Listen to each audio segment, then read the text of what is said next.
In today's video, we're looking at some trade rumors involving the Detroit Red Wings. Could they turn to their division rival in Toronto and take a look at trading for one of their top 4 players? We'll discuss what the possibilities would be and if that even has a chance of happening. We also have word that John Gibson at Anaheim is looking for a change of scenery. We have multiple reports confirming he'd like to move on from the Ducks this offseason. Plus, could the Pittsburgh Penguins have tampered with Kyle Dubas and had some talks ahead of time? We're going to take a look at an interesting theory going around the NHL. Plus, the Connor Bedard continue to set records.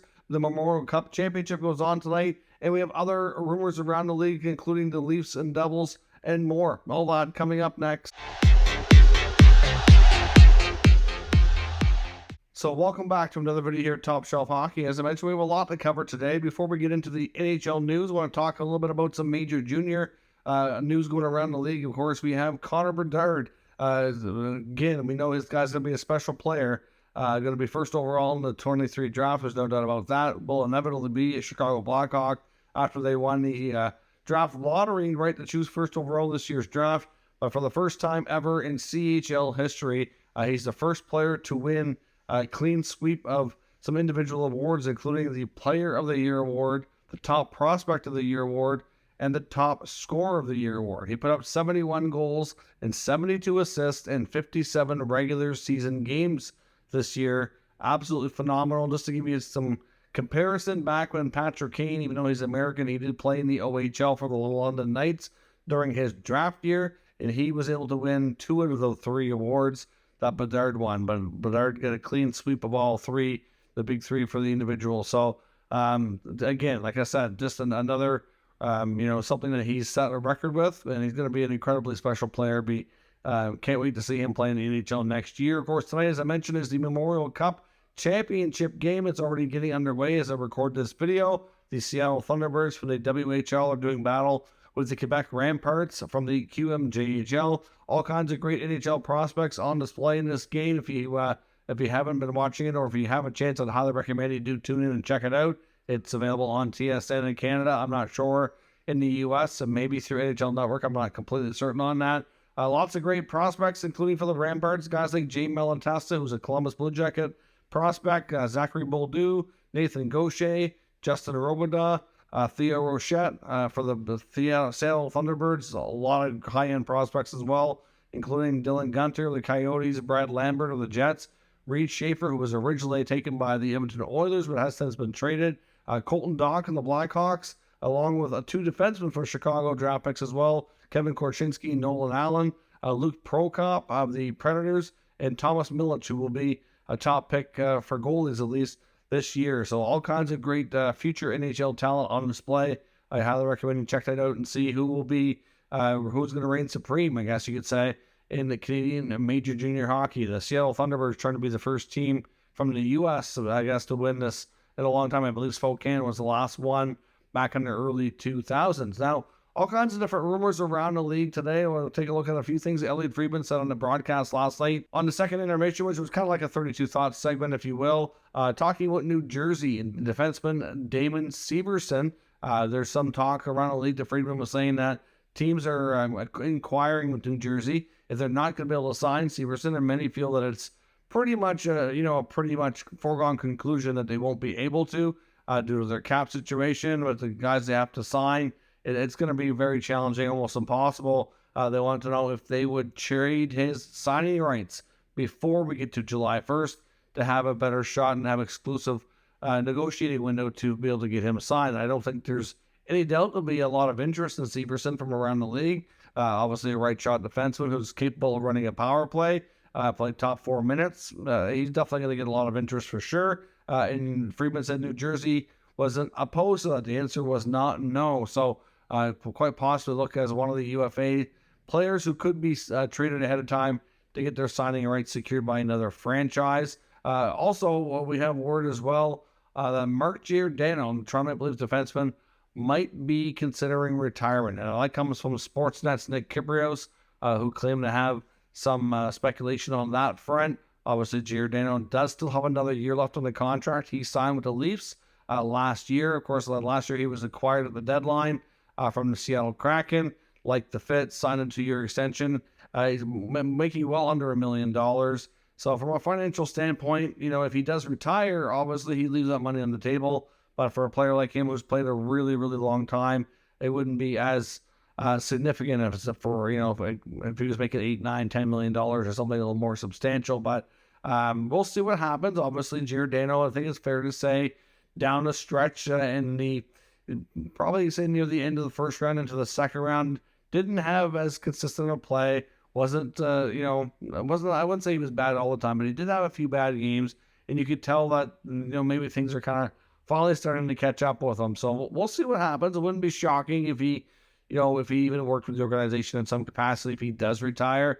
But we'll have to see on that. Other Leafs speculation as well is, could they consider a buyout for goaltender Matt Murray this offseason?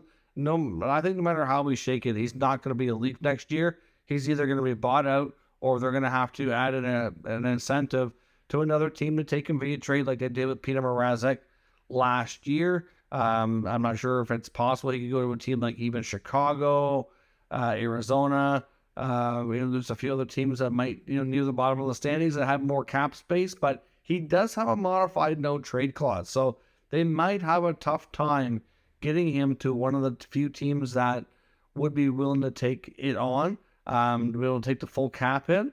So we'll see. I mean, they already have retained salary on this with the Ottawa Senators when they made that trade earlier. So Toronto's not on the hook for the full cap. And I think it's around $4.7 million is what they're paying, and the Senators are covering the difference. So there could be additional money retained and traded to another team. It's really hard to say, but because of his limited no trade protection, it could put a wrinkle in the plans. And to be honest, a buyout would not be all that crazy. It would actually save a total of $5.3 million on his contract. Now, that wouldn't all go to the benefit of the Maple Leafs because they're not on the hook for everything. They're on the hook for 75% and 25% in Ottawa. So obviously the Senators would get a reduced amount for the amount that they're covering and retaining as well. So they both save money on that front. So the cap hit would be drastically reduced. I think it would come out to be like $685,000. And then, of course, the Leafs are on the hook for 75% of that.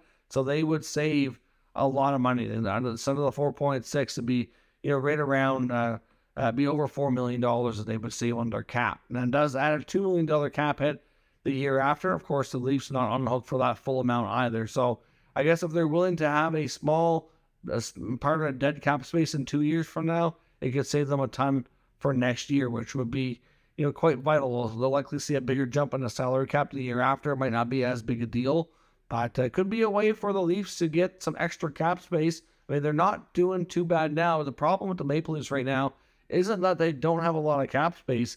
It's just that they have so many free agents year after year because of the amount of money tied up in their top four forwards and then a couple of other players that are signed longer term, like Morgan Rielly, for example. It just means that the supporting cast quite often are on shorter term, cheaper contracts, and there's a lot of turnover, which is fine. That's just how they have to operate, given how they've decided to structure their team. But they have a lot of holes to fill. So yes, lots of space, but lots of contracts, lots of players to either re-sign or replace too. So going to be interesting if they can get a little extra space without doing too much, work here. Like for example, if Gio does retire, and if they did buy out Matt Murray, that would give them, close to $5 million in extra space between the two items there. So don't be completely shocked if you hear a little bit more on those scenarios. Of course, there will be a buyout window open up here for NHL teams a couple of days after the Stanley Cup is awarded. So it'll be later this month before the draft. So we'll see where things go on that front. And there could be some more buyout rumors popping up here in the next little while as we get closer to that time frame. Another big thing that's very interesting as well is there was an article in The Athletic talking about the possibility of could there have been some tampering going on with the Penguins and Kyle Dubas. Now, unless the Maple Leafs decide to, make a complaint and have the NHL investigate, nothing will probably come from this. But it does seem that a little bit odd. Of course, a lot of us were very taken back with how the Kyle Dubas press conference went down when he spoke the last time he spoke as Leafs GM. And then, of course, how everything played out with the negotiation and how public Brendan Shanahan was and the complete timeline that he gave us. It just seemed really weird how everything worked out and how it all played out. And of course, the article in the Athletic talks about how if Kyle Dubas already knew that the Penguins were very interested in him and would give him the role that he wanted, like a president's job with not only more autonomy but more money, it would make a lot more sense why he kind of put his job on the line with the Maple Leafs and negotiated so hard, because not only did he go back to Shanahan and say he still wanted to be the Leafs GM and sounded like he was going to accept the contract extension, but instead of just accepting it, he went back with a new proposal saying, yes, I still want to have this job. I would like to return, but my agent that's representing me is going to be submitting a new financial package, and they were looking for more power and more money. And it sounds like either give me what I want or I'm not coming back. It's just that simple. I want to come back, but only if you give me what I want. And he kind of talked himself out of a job. It's essentially what happened. Shanahan, based on what he said to the media, what he said publicly, it just sounds like he clearly did not want to, a combination of the extra compensation that he was looking for and the autonomy he was looking for, just decided that he couldn't trust him anymore and he needed to go in a new direction. So a lot of people kind of felt that Kyle Dubas basically talked himself and negotiated himself out of a job. And he kind of did. It's not really wrong in that sense. But if he already knew that he could get employment elsewhere and could get everything he wanted at a similar pay that he was asking for the Maple Leafs, maybe he didn't care. Maybe he's just like, listen, if they'll give me what I want, I'll stay. And if not, I'm going to Pittsburgh. So, certainly makes you wonder for sure. I'll show you a quick little snippet here from the article. Obviously, the Athletics a paid subscription service. So I'm not going to show the whole thing here, but just to kind of show you a paragraph here. It says in the article, we will never know for sure, but more and more people he talked to around the league believe Dubas had at least some inkling that the Penguins wanted him. When he went into those failed and odd negotiations with Shanahan, which puts what happened in a different light. And it certainly does. Obviously, I know I've seen some people say Dubas didn't really have to have conversations per se with the Penguins to know this. If he pays attention to social media, which a lot of people think he does, he does have public social media accounts, that he would probably have seen the speculation for some time that the Penguins were interested. And we know that he does have some connections and friends within Fenway Sports Group that, they could have had some off-the-record conversations. It wouldn't be totally shocking or surprising, even if it wasn't, done to the point that really tampering could be considered. I doubt that the Leafs will put forth a complaint.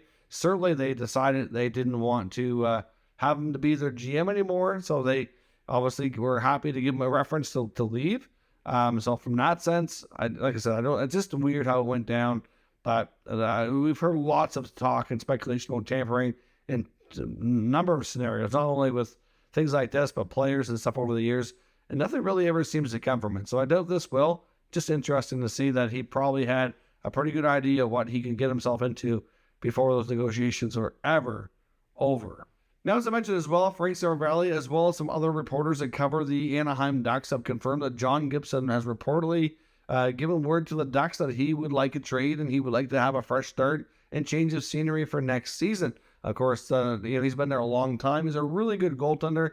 His stats are not good. He's kind of tired of having a team that's really not close to contending for playoffs. Obviously, there's some interesting, high-end potential prospects that are still building up their experience in Anaheim. It's going to be a while before I think they're a real competitive team that can compete for a playoff spot, let alone a Stanley Cup. Gibson, of course, like I said, is getting a little bit older.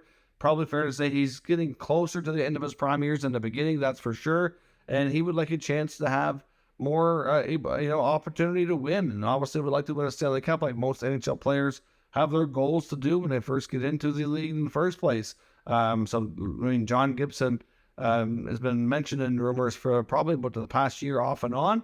I know it makes a lot of sense, like Kyle Dubas, who we just talked about in his hometown Pittsburgh Penguins, might make a lot of sense for them to try to require him. Obviously, Tristan Jarry's a UFA. It's widely expected he won't be back. Gibson could come in and solidify that. Now, I know some people will look at Gibson's numbers and his stats in Anaheim and be like, oh, is this really the guy we should get? The numbers are not all that fabulous, but if you really watch the Ducks play, he really is a terrific goaltender. He just hasn't had much help for the past really 3-4 years. It's been a while since he's had a good team in front of him. I would say if you put a much better team in front of him, he'll certainly give you much better results. But be interested to see what happens. But the fact that we now know that he does want a change of scenery will certainly get the rumor mill kind of fired up more around him, and where he's from, Pittsburgh, and his hometown team needs a goalie. You have to think there's going to be more and more links to that. We'll probably hear more about it as we get closer to the draft and free agency. And the other thing I want to talk about here today as well is the Detroit Red Wings and the Toronto Maple Leafs. Now, I seen an article a number of days back, and at first I was like, okay, I thought I would talk about it. I was like, well, we'll see how things go. Kind of put it on the back burner a little bit. And I noticed it's kind of picking up some steam on other websites and other people talk about it online. So I thought we'd kind of put it into today's video. But there was an article from Answer Khan. Answer Khan is a beat writer for the Detroit Red Wings, writes for MLive.com, and talked about how the Red Wings could turn to the division rival, the Toronto Maple Leafs, potentially for the trade of a scoring forward this offseason. Of course, we know Detroit traded Tyler Bertuzzi and made some other moves. Of course, Jacob Vrana didn't work out. They moved him. And there's no doubt Steve Yzerman's going to want to add a top six forward for sure this offseason. If he can find one that's going to be a top-line player, even better. And, of course, we know that the Maple Leafs, are heavily rumored to make some changes.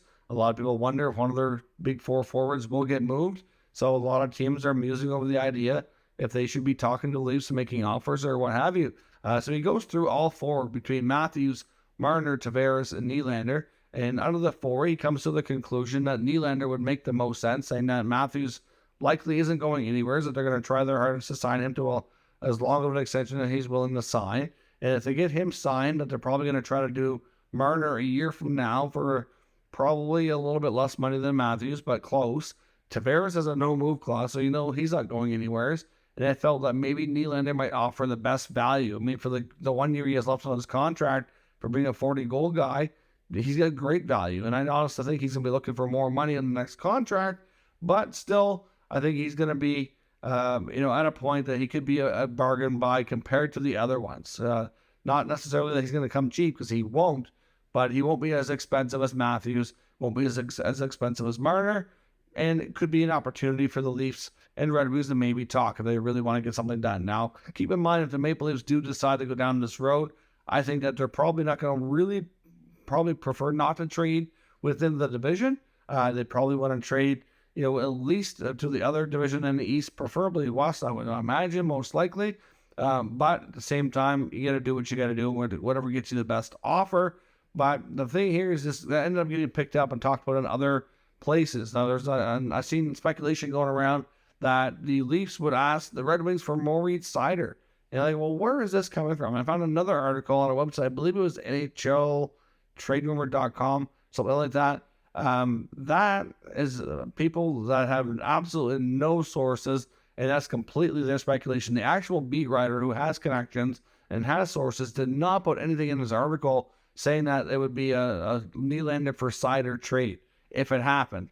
He just made mention of who the Leafs have, they might be willing to trade, and if the Red Wings have any chance of getting it to happen, and he made the conclusion that Nylander was probably the only possibility, but he didn't get into any mock trades or suggest what the Red Wings should offer or what the Leafs would want or anything of that nature at all. So the person who came up with the idea of Seider being the asking price for the Maple Leafs was just somebody with an opinion, no connections or anything whatsoever. So that mock trade or trade talk, just completely fabricated out of thin air. I don't know. There's no way that Detroit's going to trade Moritz Seider. Now, I understand you have to give value to get value, but you're not going to subtract a major building block of your team like that for a building block like William Nylander. Like, there's no offense to William Nylander. He's a great player, but they're not going to give up Seider for him. There's just no way that's going to happen. They would obviously try to trade something else. Now, I also believe in the Maple Leafs side of things. If they do decide to trade one of their top four, I do think Nylander or Marner would be the only two that would be heavily considered. Nylander, in some ways, does make more sense, but in some ways, he doesn't. I really think they're going to have a tough time, and I won't be shocked if they don't trade either of them. But in the case of William Nylander, Detroit is not going to really be able to compete, I don't think, because they're going to want a different kind of player coming back. If they make a trade within that top four, they're going to want another, superstar, elite level, like really good player who can give them similar production, coming back the other way and a different kind of player. To me, you're looking for a hockey trade like something like comparable to the Tkachuk-Huberdeau deal. And I don't know that the Leafs are going to find that this offseason. I really don't. I think they could use a player that can play a Tkachuk style, but that's a rare and difficult find, as I've said before.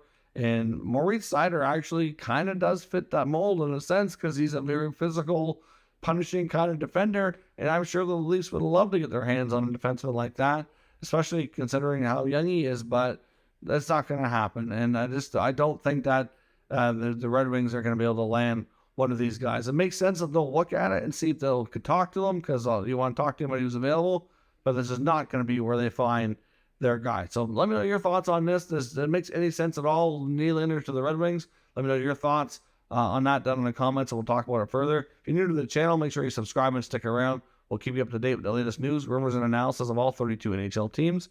Thank you for watching, and I'll catch you next time.